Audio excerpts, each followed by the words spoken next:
तो hello guys और guys, आज आपको बताती हूँ मेरे ससुराल का दिनचर्या। तो ये मेरे ससुराल का यूनिफॉर्म है, कुछ इस तरीके से लहंगा कुर्ती कौंसली पहनना पड़ता है और जब प्रिंसिपल आते हैं तो घूंघट निकालना पड़ता है। कई सारे ससुराल में हेड मिस्ट्रेस भी आती है तब भी घूंघट निकालना पड़ता है, पर मेरे सास जो है इतना स्ट्रिक्ट नहीं है, थोड़ा लीनियंट है, तो मैं घूंघट नहीं निकालती हूँ सास के सामने। तो सुबह का टाइम टेबल कुछ बिजी होता है, रोटी बनाओ, साग समको, बीच में कोई मेहमान आया तो चाय भी बनानी पड़ती है और ऊपर से चिंकी भी फड़ा पड़ती है सुबह सुबह। फिर रोटी बनाने के बाद मस्त रोटी उफाने के बाद आज चूल्हे पर बनाई हूँ मैं, चूल्हे पर भी बन गई, ठीक अच्छी बात है। रोटी मेल दिया, फचे माटा भी भरना रहे है नेक्स्ट पीरियड में, और किचन भी क्लीन करे। थोड़ा काम का बोझ मुझे पड़ रहा है क्योंकि मेरे क्लासमेट्स यहाँ पे है नहीं, यानी मेरे देरानी जेठानी ननंद को यहाँ पे है नहीं, तो अकेले पे बोझ पड़ रहा है घर का।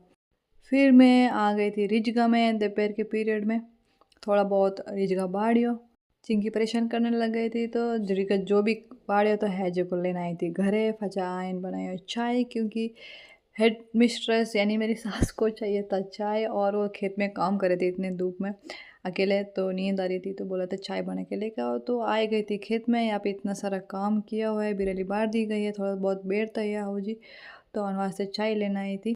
और चाय पाने के बाद दोनों दादी पोतिया खेल रहे थे, पता नहीं वो मिट्टी से खेल रही थी तो दादी सिखा रही थी ऐसे घर बनाओ, ऐसा कुआं बनाओ। मैंने बोला भेरा ही बना रहे यहाँ पे बैठे बैठे।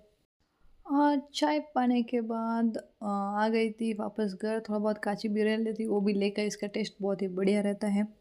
और आते थोड़ा बहुत रेस्ट मिलता है, दोपहर को खाना खाती हूँ, उसके बाद क्या होता है शाम को फिर से वही फोटा नाकना रहे, दूध मन काटने आवे को नहीं, मेरे सासू जी काट लेते हैं दूध। रिज को बाड़न लिया आवे, मन ज़्यादातर रिज को बाड़ने ज़रूरत नहीं पड़े, पर कहीं कहीं बाढ़ नहीं पड़ जा, ब्याह आयोड़ा है हाड़ा में तो रुदी जाओ। फिर शाम को मैं खाना बना लेती हूँ, घर का सारा काम मतलब मैं कर लेती हूँ, बाहर का नहीं हो पाता, थोड़ा थोड़ा बस वही बाहर का मेरे साथ संभाल लेते हैं। तो ऐसे होता है मेरा दिनचर्या ससुराल में। आपके प्रिंसिपल, हेडमास्टर और क्लासमेट्स कैसे हैं ज़रूर मुझे कमेंट में बताइएगा।